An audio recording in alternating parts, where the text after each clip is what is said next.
시편 11편 말씀을 1절부터 7절까지 다 보겠습니다. 제가 한 절, 함께 한 절, 그렇게 1절부터 7절까지 보시겠습니다. 제가 먼저 읽겠습니다. 내가 주를 신뢰하거늘 어찌 너희가 내 혼에게 이르기를 새같이 너희 산으로 도망하라 하느냐. 보라, 사악한 자들이 활을 당기고 화살을 시위에 먹여 마음이 올바른 자를 몰래 쏘려 하는도다. 기초들이 무너지면 의로운 자들이 무엇을 할 수 있으리요. 주께서는 자신의 거룩한 전에 계시며 주의 왕좌는 하늘에 있도다. 그분의 눈은 사람들의 자녀들을 바라보시며 그분의 눈꺼풀은 그들을 단련하시는도다. 주께서 의로운 자는 단련하시되 사악한 자와 폭력을 사랑하는 자는 그분의 혼이 미워하시는도다. 그분께서 사악한 자들에게 올가미와 불과 유황과 무서운 폭풍을 비같이 내리시리니 이것이 그들의 잔의 몫이 되리로다. 의로우신 주께서 의를 사랑하시나니 그분의 얼굴은 곧 바른 자를 보시느니라. 아멘. 잠깐 기도할게요. 하나님 아버지, 이제부터 이 시간을 주님께서 거룩히 구별해 주셔서 하나님께서 뜻하신 바를 이루어 주시기를 기도합니다. 그리고 그 일에 하나님께서 저를 사용해 주시고 저와 또 들으시는 모든 분들을 도와주셔서 하나님의 말씀을 하나님의 말씀으로 잘 받을 수 있도록 해주시고 이 말씀으로 인해 우리가 생각이 변하고 또 하나님의 말씀으로부터 얻는 힘과 위로를 얻어서 돌아갈 수 있도록 축복하여 주세요. 예수님의 이름으로 기도했습니다. 아멘. 하나님이 어디에 있느냐? 불신자들은 말합니다. 신은 없다 라고 말하는 사람들을 무신론자라고 합니다. 무신론자들은 말합니다. 신이 어디 있느냐? 눈으로 보았느냐? 손으로 만졌느냐? 제가 신학교 다닐 때 학교에서 가까운 곳에 있는 철공소에서 일을 했습니다. 그때 같이 일하던 동료에게 복음을 전할 기회가 있었어요. 근데 그 친구는 어렸을 때 교회를 다녔다고 했습니다. 그런데 이제는 더 이상 안 다닌대요. 하나님이 계시다는 것을 믿을 수가 없대요. 교회에서 분명히 사람이 도와줘서 어떤 사람이 자기를 도와줬는데 그것을 말할 때 사람들은 하나님이 도우셨다. 그것을 받아들일 수 없었대요.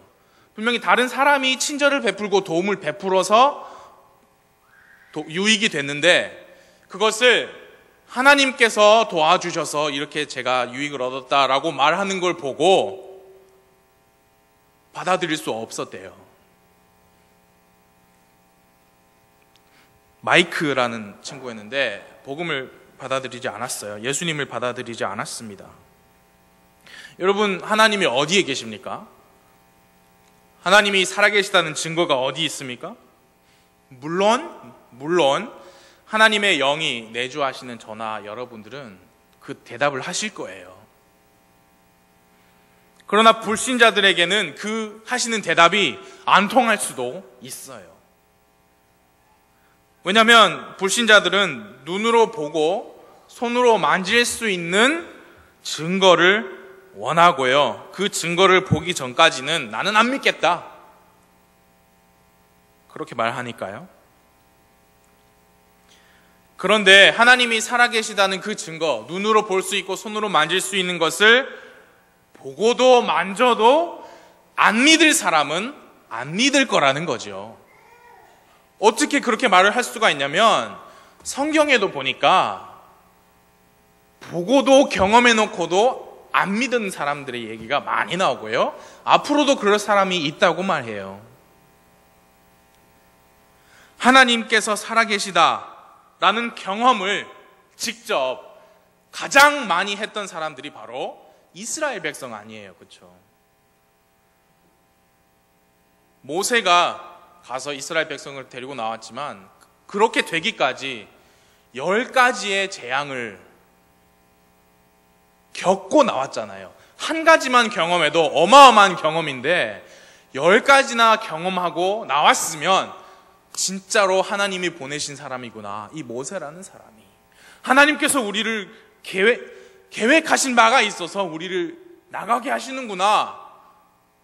10가지나 경험을 해놓고도 광야에서 앞에는 바다가 있고 뒤에는 이집트 군대가 오니까 이집트에서 죽으나 여기서 죽으나 우리를 여기서 죽게 하려고 우리를 데리고 나왔느냐. 불신이 참. 그래서 하나님께서 홍해를 건너게 해주셨잖아요. 그 이집트 땅에서 겪은 10가지 기적, 재앙, 어떻게 보면 그거를 다 합친 것보다 더 대단한 게 바다가 갈라지고 그 바다 밑에 땅이 마른 땅이 드러나고 그 안으로 가는 도중에 이 물들이 자기들을 안 덮치고 건너편까지 건넌 게 얼마나 큰 일입니까? 그리고 이집트 군대가 쫓아오니까 이제 하나님께서 물을 다 또 덮어가지고 완전히 익사하게 하신 그 하나님을 경험했는데도 목마르다, 먹을 걸 달라, 그러니까 물도 주셨잖아요. 만나도 주셨잖아요. 그러니까 이제 고기 먹고 싶다, 매출하게 주시고, 그 광야에서 낮에는 더우니까 구름 기둥이 쫙 그늘을 만들고 밤에는 추우니까 불 기둥이 따뜻하게 하고, 성경 보니까 광야에서 너희 옷이 하나도 해지지 않았고 너희 신발이 하나도 낡지 않았다 그랬습니다. 그게 하나님의 기적이잖아요. 그런데도 20세 이상 성인 중에 여호수아 갈렙 2명 빼고 성인들은 다 죽었어요. 광야에서. 가나안 땅에 들어가라 하라고 하신 하나님의 말씀을 믿지를 못해서 그랬잖아요. 그래서 그들의 자녀들이 성장해서 들어갔잖아요. 하나님의 기적을 직접 눈으로 보고도 믿지 않는 사람들에 대해서 앞으로도 그런 사람들이 있을 것이다 라고 요한계시록에 기록하고 있습니다. 이제 우리는 주 예수님의 공중 재림을 기다립니다. 예수님께서 공중에 오시면 예수님 안에서 돌아가신 분들이 먼저 부활하시고요, 그리고 살아있는 자들이 낚여 채어 올라갈 겁니다.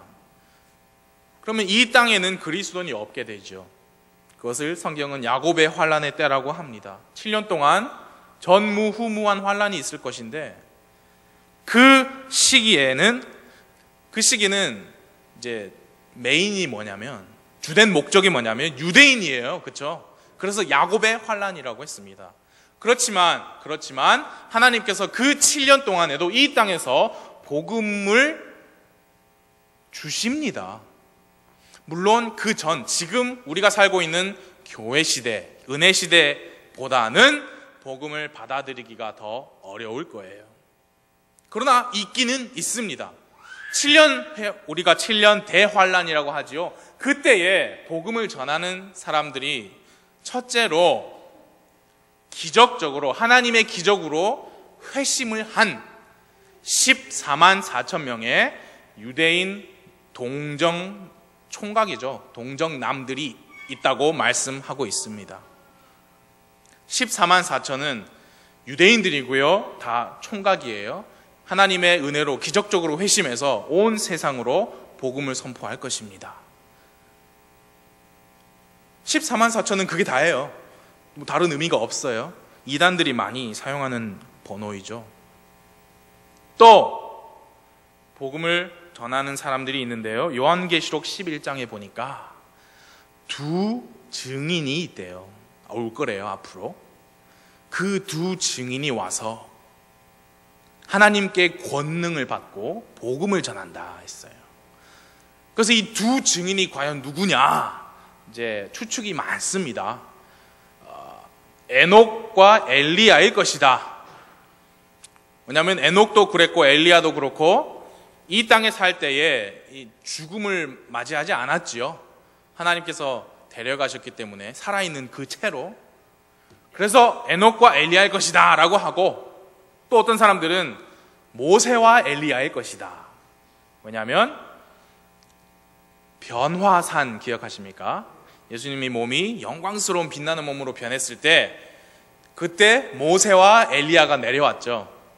그래서 예수님과 막 대화를 했고 베드로가 막 또 나서서 막 또 그랬죠. 그렇기 때문에 모세와 엘리야의 것이다. 근데 그게 누구든지 중요하진 않죠.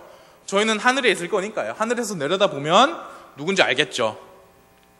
그 두 증인이 권능을 받았다 했습니다.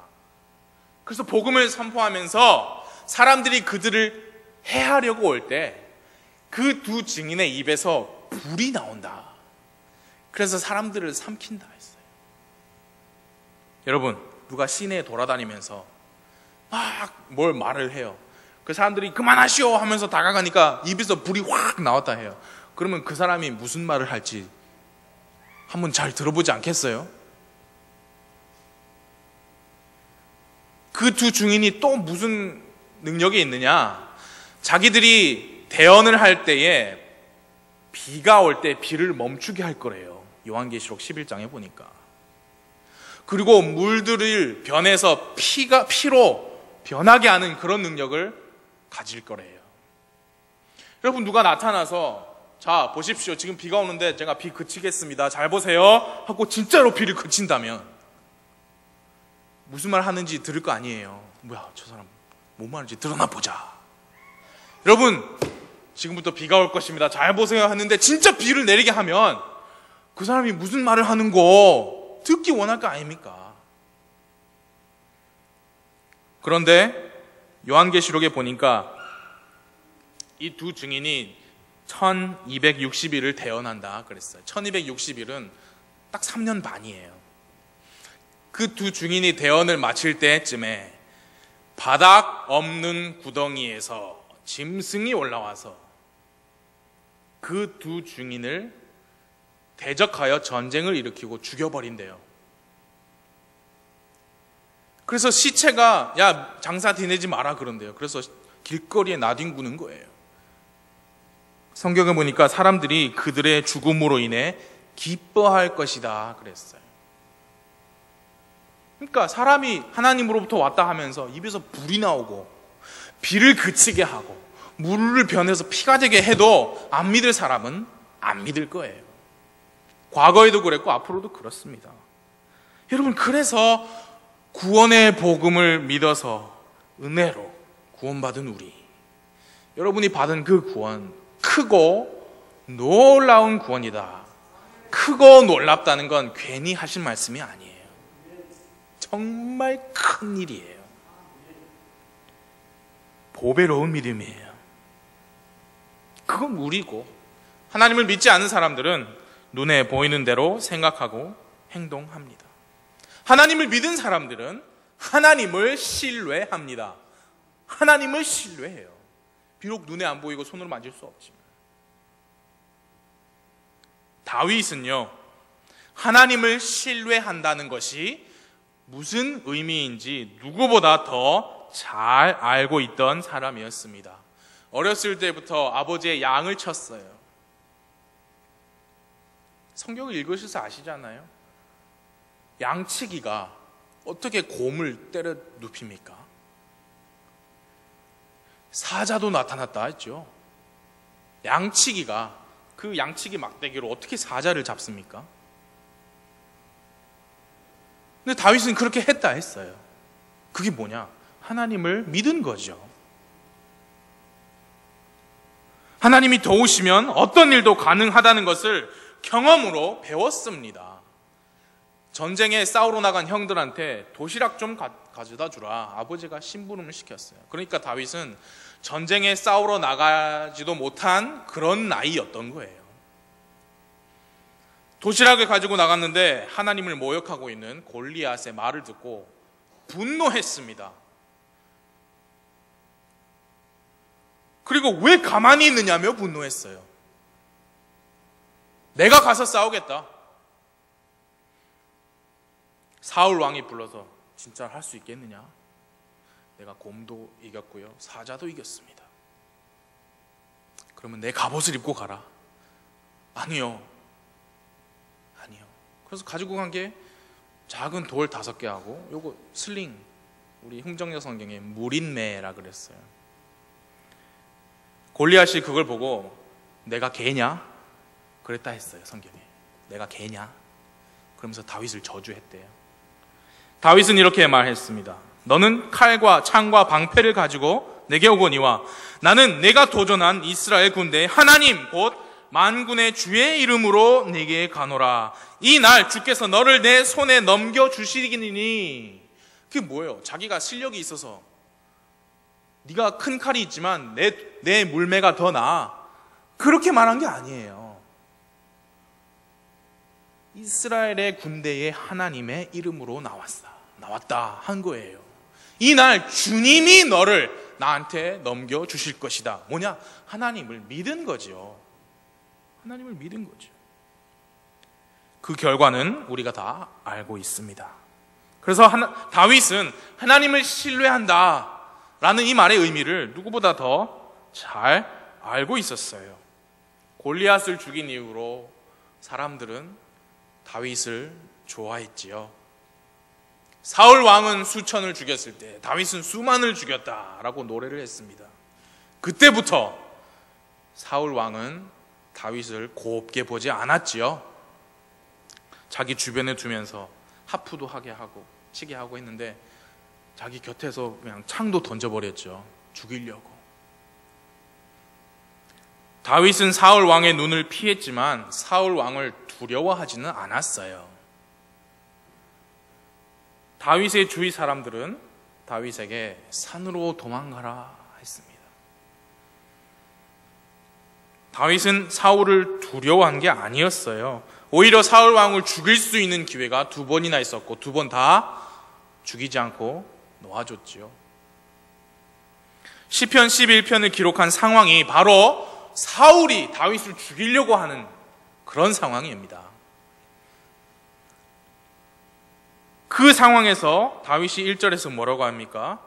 내가 주를 신뢰하거늘. 내가 주를 신뢰하는데 어찌하여 너희들은 나한테 산으로 도망가라고 하느냐? 새같이. 내가 주를 신뢰하거늘. 여러분 힘든 일이 있으십니까? 과연 힘든 일이 없고 고민이 없는 사람이 있을까요? 다 있죠. 그런데 가끔 우리를 특별히 더 힘들게 하는 일들이 찾아옵니다. 그럴 때마다 이 다윗과 함께 고백하십시오. 내가 주를 신뢰한다. 내가 나를 신뢰하는 게 아니라 지금 이 닥친 일을 어떻게 헤쳐나갈 것인가, 나의 능력을 신뢰하는 게 아니라 내 돈을 신뢰하는 게 아니라 내가 주를 신뢰한다 라고 다윗과 함께 고백하십시오.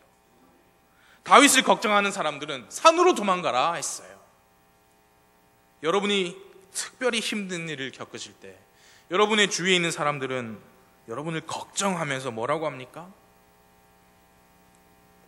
뭐 이럴 수도 있고 저럴 수도 있지. 아니면 다 포기해라. 뭐 그럽니까? 아니면 마음을 비워라. 그렇게 합니까? 특히 하나님을 믿지 않는 사람들은 좀 더 심하지요. 막 교회 다녀봐야 별 수 없네. 그 교회 헌금하는 거 그것만 모아도 이렇게 힘들진 않겠네. 뭐 그런 말도 하고. 그 일요일에 좀 쉬지. 와, 교회 나가고. 여러분, 다윗과 함께 말하십시오. 나는 주님을 신뢰한다. 나는 주님을 신뢰한다. 여러분, 3절 말씀 보십시오. 3절 말씀. 제가 2절을 먼저 읽어드리고 3절을 보십시다. 보라, 사악한 자들이 활을 당기고 화살을 시 위에 먹여 마음이 올바른 자를 몰래 쏘려 하는도다. 기초들이 무너지면 사악한 자들이 마음이 올바른 자를 몰래 쏘려고 하는데 왜 기초들이 무너진다 했느냐? 기초들이 무너지면 의로운 자들이 무엇을 할 수 있으리요? 이 기초들이라고 하는 것은 이 정황을 볼 때 두 가지를 의미할 수 있고 두 가지 다 우리가 그렇게 적용할 수 있어요. 배울 수 있는 점이 있어요. 이런 구절이 참 드문데 보통 성경 말씀은 한 가지면 다른 건 아니거든요. 근데 두 가지 다 볼 수 있어요. 첫째로 이 기초들이란 뭐냐? 그 나라의 기반입니다. 다시 말해 왕권, 정부, 그 나라를 뒷받침하는 기둥을 기초. 히브리어를 보니까 그래요. 근데 뜬금없이 왜 나라냐? 지금 2절에서 사악한 자들이 화살로 마음이 올바른 자를 몰래 쏘려 한다 그랬죠. 그게 누구예요? 그 나라의 왕 사울이에요. 그리고 사울이 다윗을 죽이려고 쫓아다니기 시작할 때부터 성경을 읽으셔서 아십니다. 그 사울의 마음이 하나님의 말씀으로부터 멀어지기 시작했어요. 기초가 무너지면이라고 할 때 첫 번째 의미로 그 나라의 기반을 의미한다고 우리가 볼 수 있습니다. 그래서 기초들이 무너지면 의로운 자들이 무엇을 할 수 있으리요? 라고 했을 때 그게 기초들이 이미 무너졌다라는 의미예요. 기초들이 무너졌는데 이 나라의 왕이 하나님의 뜻과 하나님의 말씀에서 떠나려고 하는데 마음이 올바른 자를 죽이려고 하는데 이런 상황에서 의로운 자가 무엇을 할 수 있단 말인가? 그래서 이 기초들이라는 것이 그 나라의 왕, 그 나라의 기반을 의미한다면 이 3절 말씀은 약간 탄식의 고백이 됩니다. 탄식. 기초들이 무너지면 의로운 자가 무엇을 할 수 있으리요? 그래도 괜찮습니다. 왜? 4절이 있기 때문이에요. 4절을 보십시오. 주께서는 자신의 거룩한 전에 계시며 주의 왕좌는 하늘에 있도다. 그분의 눈은 사람들의 자녀들을 바라보시며 그분의 눈꺼풀은 그들을 단련하시는도다.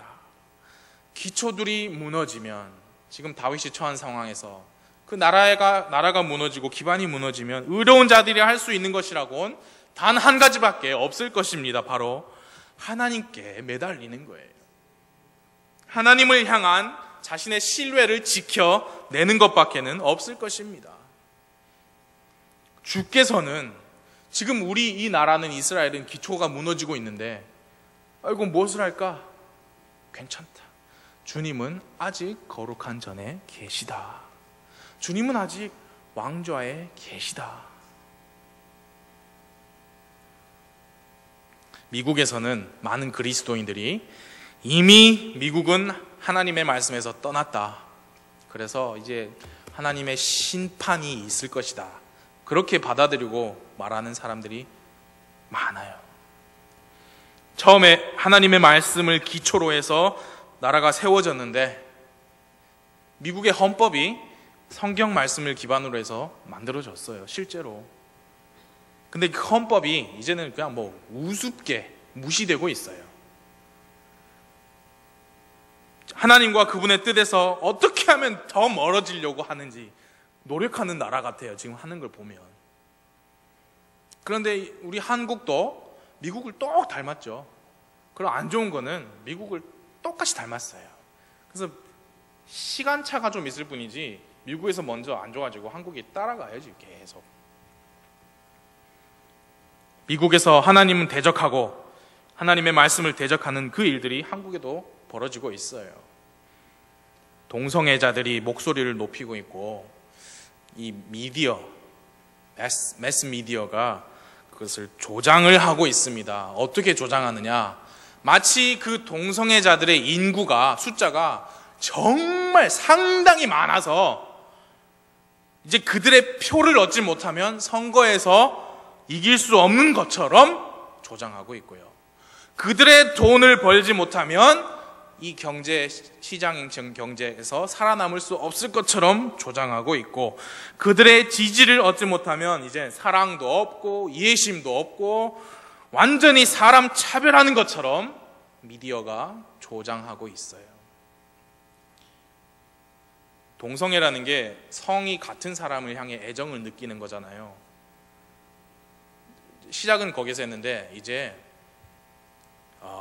정상적인 이성애가 아닌 다른 걸 다 싸잡아서 모든 모양의 비정상적인 관계를 이제 정상적으로 받아달라 하는 거예요.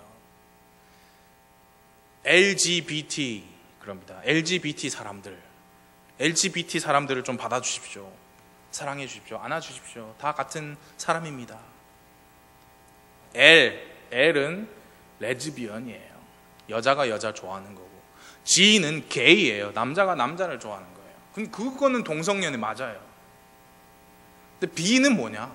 바이섹슈얼. 둘 다 좋아하는 거예요. 제가 말을 좋아한다 그랬지 육체적인 관계예요. 둘 다. 남자가 남자 여자 좋아하고 여자가 남자 여자 좋아하고, 그게 B고요. T는 트랜스섹슈얼이에요. 몸이 출생했을 때 남자였는데 마음에 남자를 좋아하는 마음이 있어서 자기 몸을 여자로 바꿔버리는 거예요. 또 여자가 남자로 바꿔.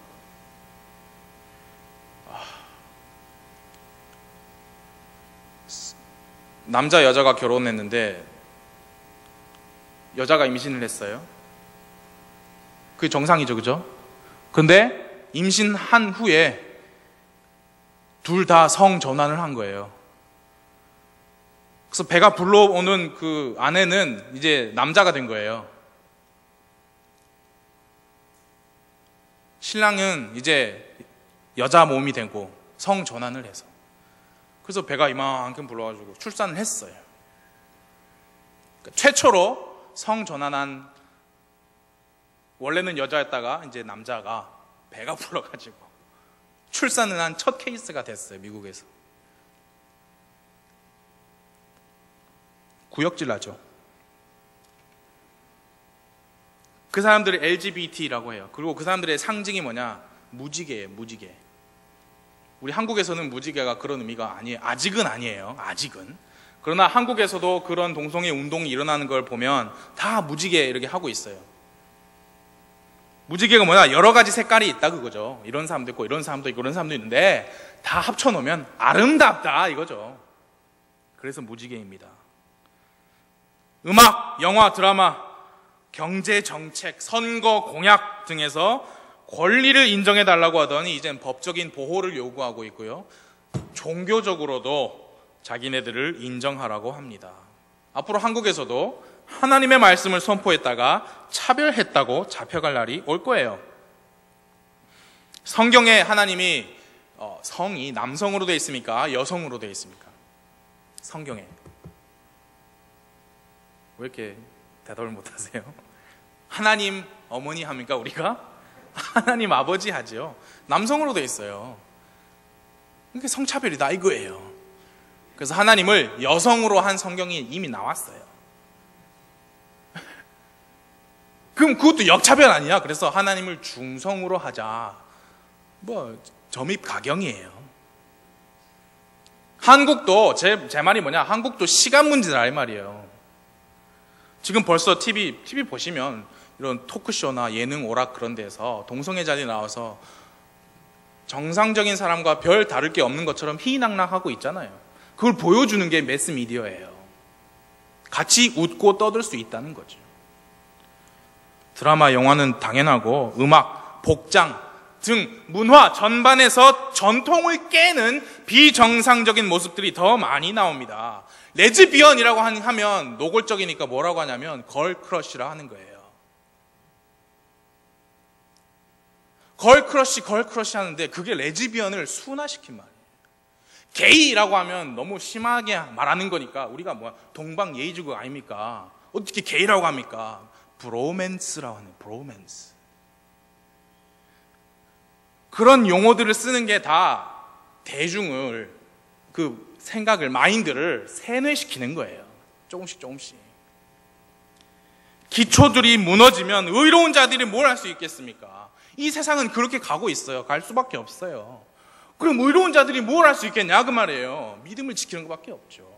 왜냐? 하나님은 아직 거룩한 전에 계시거든요. 하나님 어디 가지 않으셨거든요. 그분의 왕자는 하늘에 있거든요. 우리가 성경 읽지 않았습니까? 앞으로 예수님이 오시면 우리는 다 없어질 거예요. 이 땅에 그리스도의 빛, 하나님의 빛과 소금이 없어지는 거예요. 그 세상을 적 그리스도가 장악할 거잖아요. 우리가 배워서 알잖아요. 그렇죠? 그런데 적 그리스도가 그 세상의 리더가 되기 위해서 그 전초 작업이 선행이 돼야 해요. 그리고 그 작업은 지금이에요. 그렇지 않겠습니까? 사람들은 적 그리스도를 볼 때 사탄의 앞잡이로 보지 않을 겁니다. 훌륭한 리더라고 보지. 그 혼란 가득한 세상을 완전히 사로잡을 그 카리스마 있는 리더가 바로 적 그리스도인데요. 성경을 읽어서 압니다. 세계 단일 정부가 들어설 거고 그 최고 지도자가 될 거예요. 그렇죠? 그 정치뿐만이 아니죠. 세계 단일 종교가 될 거예요. 그리고 종교의 최고 지도자가 적 그리스도가 될 것이고요. 그렇다면 지금부터 세계 단일 정부로 가는 작업이 진행이 돼야 되잖아요. 그렇지 않겠어요? 그리고 지금부터 종교 통합 운동이 있다는 것은 이미 알고 계시잖아요. 그 선두에는 천주교가 있고, 천주교가 큰 집, 개신교는 거기서 나왔으니까 작은 집, 큰 집, 작은 집 하다가 야, 우리 같은 가족 아니냐? 그게 종교 통합이에요. 지금 각 나라들이 있죠. 그 국경들이 없어지고 세계 단일 정부가 오려면 지금부터 사람들의 생각이 이런 말들로 세뇌가 돼야 돼요. 잘 들어보세요. 화합, 통합, 지구촌, 우리는 하나, 세계 시민, 글로벌 시대, 하나뿐인 지구, 그리고 우리 어렸을 때 게임했던 브루마블. 브루마블이 뭐냐면 블루 마블, 파란 구슬. 그게 뭐예요? 지구죠, 지구. 그래서 브루마블 게임하면은 미국을 뭐 옆집 가듯이 가잖아요. 손에 손 잡고 너, 나, 그리고 우리, 뭐 이런 말, 나라를 넘어 세계로, 이런 말들로 세뇌가 돼요. 세뇌를 시켜야 해요. 왜? 앞으로 그런 세상이 올 거니까. 그리고 어떻게 되냐면 극심한 민족주의와 국수주의가 다시 고개를 들어서 나라들 간에 긴장감이 격해져야 됩니다. 엄청난 긴장 상태가 와야 돼요. 마치 냉전 시대를 방불케 하는, 그래서 열강들이 있죠. 미국, 러시아 열강들과 그 우방들이 있잖아요. 들이 마치 세계 대전을 하는 것처럼 그런 전쟁 비슷한 게 와야 우리가 지구촌 아니니까, 부산 아이가, 그게 아니고 우리가 하나뿐인 지구 아이가, 싸우지 말자, 같이 살자, 그렇게 되는 거예요. 진정으로 하나 되자. 여러분, 유엔이 한국말로 뭡니까? 국가연합입니까? 유엔이 언제 생겼어요? 혹시 아세요? 1945년 10월에 생겼습니다. 그때가 언제인지 아시죠? 1945년 8월 15일 우리가 해방된 날이잖아요. 2차 세계대전 직후에 유엔이 생겼어요. 여러분, 유엔이 세계 평화를 위해 우리 또 한국에서 또 반기문 총장이 나와가지고 좋은 일 하는 데가 아니에요. 세계 단일 정부가 유엔으로부터 시작할 거예요. 자꾸 이런 얘기해서 죄송한데, 미국이 한국 땅에 사드를 갖다 놓으려고 하죠. 그 박근혜 정부는 그 명분이 뭐예요? 북한이잖아요, 북한. 근데 그 사드라는 게 이제 북한이 미사일 쏘아서 그걸 격추시킨다, 그거 아니에요. 근데 북한은 한국을 공격할 때 그 큰 거 안 해도 얼마든지 수도권 바바바박 할 수 있대요. 미국이 한국에 사드를 배치하는 건 북한으로부터 우리를 보호하려는 게 아니고 중국의 견제로부터 자기 자신들, 미국의 세력을 중국을 상대로 힘겨루게 하는 거예요. 러시아가 2차 세계대전 이후로 최초로 중동 지역에 비행기를 보냈습니다. 폭격기를. 군사작전을 처음으로 했어요. 시리아 내전, 난민 사태, IS, 그런 일들이 괜히 일어나는 게 아닙니다. 영국이 괜히 유럽연합에서 나온 게 아니에요, 여러분. 국가들 간의 긴장이 지금 앞으로 더 심해질 거고요. 그렇게 긴장하다가 벙벙벙 터지고 전쟁까지 갈 수도 있어요. 그럼 완전 혼란이 오겠죠. 그 다음에 적 그리스도가 모든 걸 해결할 거예요. 그래서 우리 뉴스 보면서 성경하고 생각해 보면, 아, 그렇구나.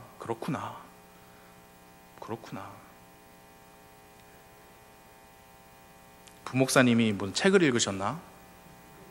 책 읽었어요. 성경책.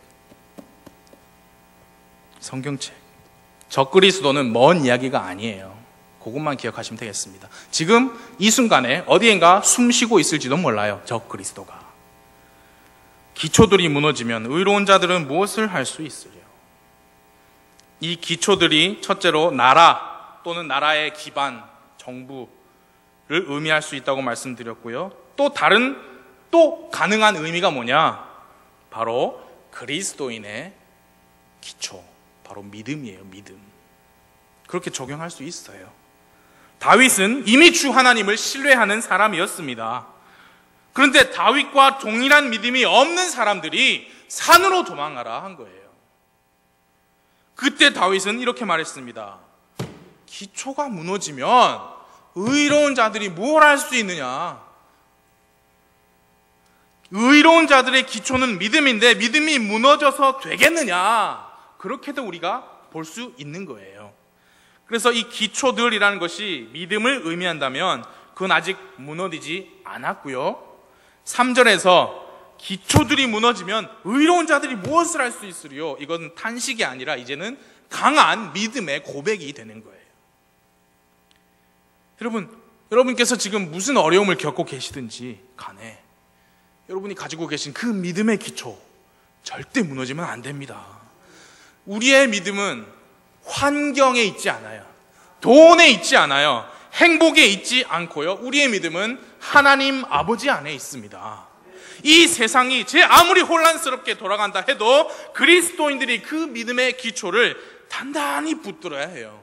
그리고 여러분, 그런 세상 지금도 왔고 앞으로도 올 거고요. 더 악해지고 혼란스러워지고 어려워질 텐데, 그럼에도 불구하고 하나님이 다 말씀하셨지라고 우리의 믿음의 기초를 무너지지 않게 해야 된다는 거예요.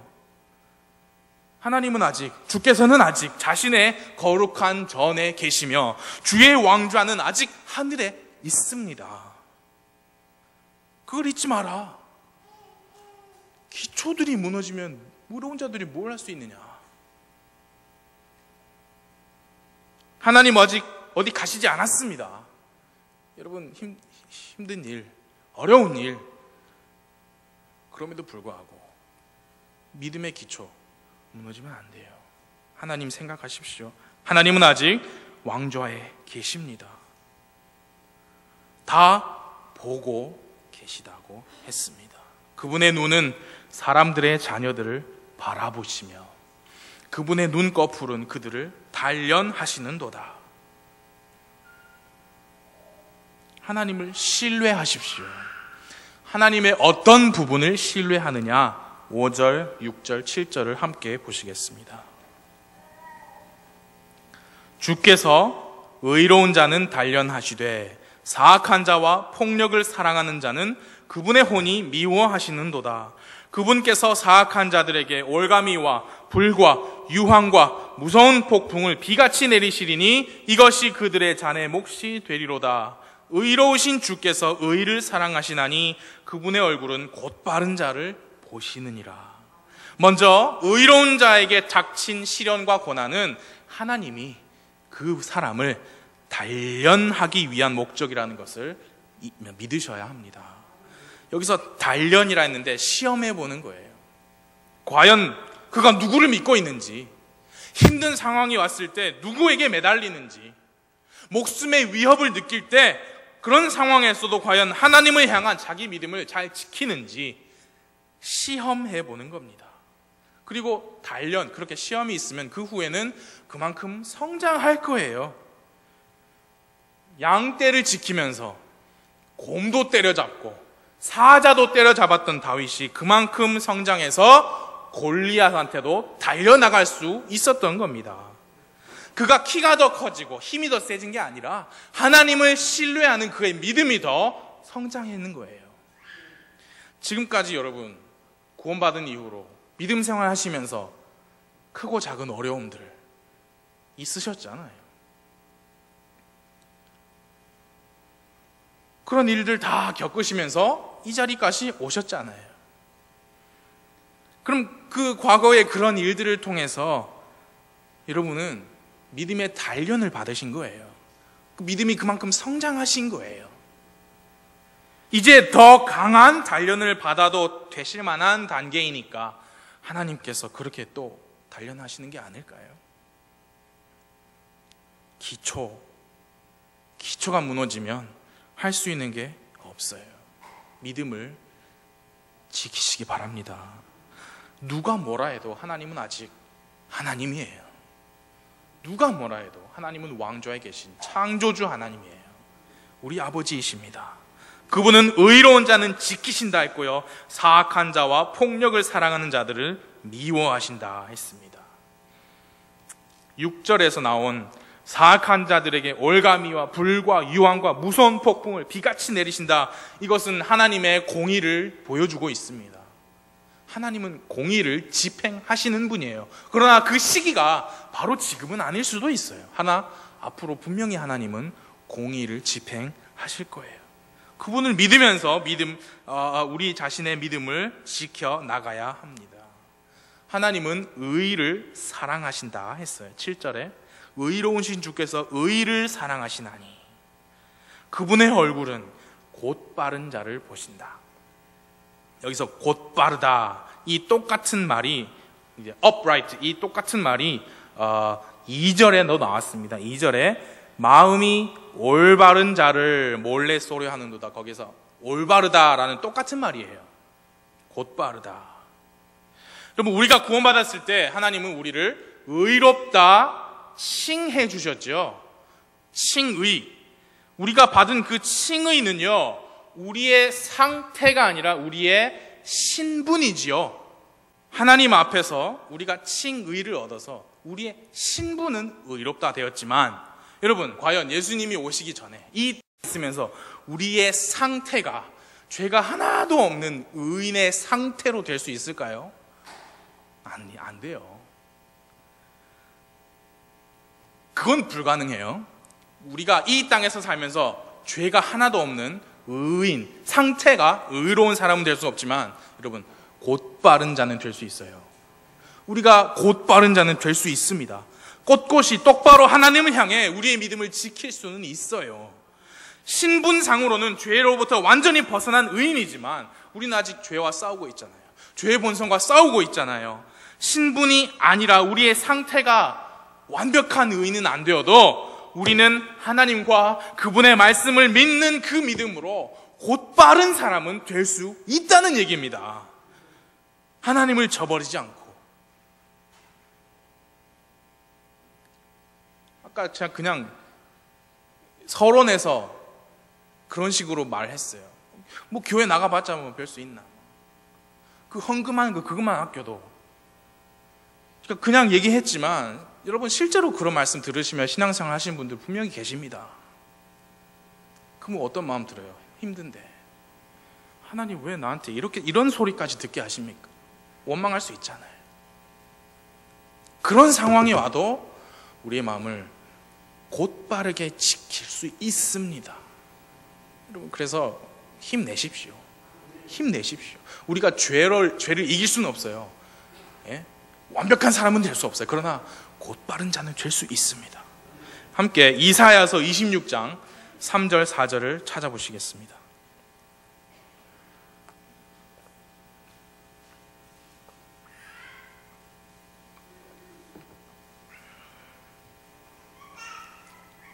이사야서 26장 3절 4절을 한 목소리로 읽어보겠습니다. 다 찾으셨으면 시작.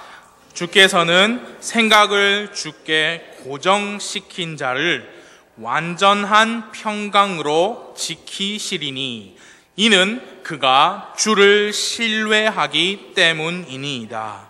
너희는 영원토록 주를 신뢰하라. 주 여호와 안에 영존하는 능력이 있도다. 우리가 완벽한 의인이 될 수는 없지만 뭘 할 수 있습니까? 우리의 생각을 주 하나님께 고정시킬 수는 있습니다. 그렇게 할 때 주님이 그 사람을 완전한 평강으로 지키신다 했어요. 우리는 스스로 완전한 사람, 완벽한 의인이 될 수는 없지만 우리가 하나님을 향해 생각을 주님께 고정시키면 하나님이 완전한 평강으로 지키신다. 그 완전하게 영어로 보니까 perfect예요. perfect peace. 그거 가지고 우리 살아야죠. 불신자들이 그렇게 뭐 욕해도 우리한테는 perfect peace가 있으니까 기초를 지킬 수 있는 거예요. 믿음을. 그리고 26장 3절에 보니까 그 이유가 뭐예요? 완전한 평강으로 지키시는 이유가 뭡니까? 이는 그가 주를 신뢰하기 때문이니이다. 여러분, 우리가 살면서 좋았다가 또 안 좋았다가 하잖아요. 그 이유는 그 좋았던 게 perfect peace, 하나님으로부터 온 완전한 게 아니어서 그래요. 사람이 주는 거는 좋을 땐 진짜 좋아요. 그런데 안 좋을 땐 너무 상처 주고 실망 주잖아요. 그런데 그 좋은 걸 줄 때 우리가 인간이어서 그래요. 하나님께서 주신 것보다 사람이 주는 걸 그게 더 크게 보여요. 그게 더 귀중하게 보이고 우리도 사람이니까요. 하나님께서 주시는 건 그런 게 아니에요. 좋았다가 좋을 땐 좋고 상처 줄 때 상처 주는 게 아니라 완전한 평강. 이거는요 우리가 줄 수도 없고 사람한테 받을 수도 없어요. 하나님만 주실 수 있는 것입니다. 그래서 여러분 지금 겪고 계시는 게 뭐든지 간에 하나님은 그 겪고 계시는 문제보다 더 크세요. 그 문제보다 하나님은 더 완벽하세요. 더 완벽하다는 말이 안 맞아요. 완벽하면 그 어떤 것보다도 더 뛰어난 거예요. 그분이 주시는 게 완전한 평강입니다. 그래서 우리는 어떻게 해야 되느냐? 생각을 하나님한테 고정시키는 거예요. 왜 마음이 힘드냐면 생각이 여러 군데서 오니까 그런 거예요. 여기도 마음 써야 되고 여기도 마음 써야 되고 이 사람 고민, 이 사람 고민, 이 사람 나를 힘들게 하고 저 사람 또 나를 힘들게 하는데 그거 다 끊고 하나님한테 내 생각을 고정시키는 거예요. 우리는 그래 할 수 있어요. 왜? 우리 안에 성령님이 계시거든요. 우리가 또 영이 있잖아요. 우리의 영이 하나님께 고정하는 거예요. 하나님과 이 통하는 게. 하나님을 신뢰하십시오. 그분만이 영존하는 능력을 가지신 절대자 하나님. 여기서는 킹제임스 바이블에 4번 나옵니다. 주 여호와. 왜 다른 데는 주라고 여기서는 여호와라고 해야 되냐? 여호와라는 말 앞에 주가 또 있잖아요. 그렇죠? 그럼 주라고 할 수는 없잖아요. 영어로도 Lord라고 할 수는 없고. 그래서 킹제임스 번역자들이 여호와라 했어요. 4번 말고 여러분 여호와 이레 그런 거 아시죠? 여호와 니시, 여호와 샬롬 그것도 3개가 더 있긴 합니다만 여호와 그거 말고 4번이 이렇게 나옵니다. 무슨 뜻이냐? 스스로 계신 자. 스스로 계신 자.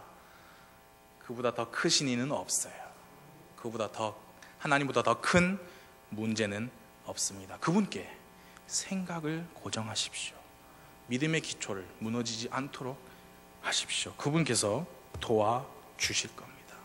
기도하시겠습니다.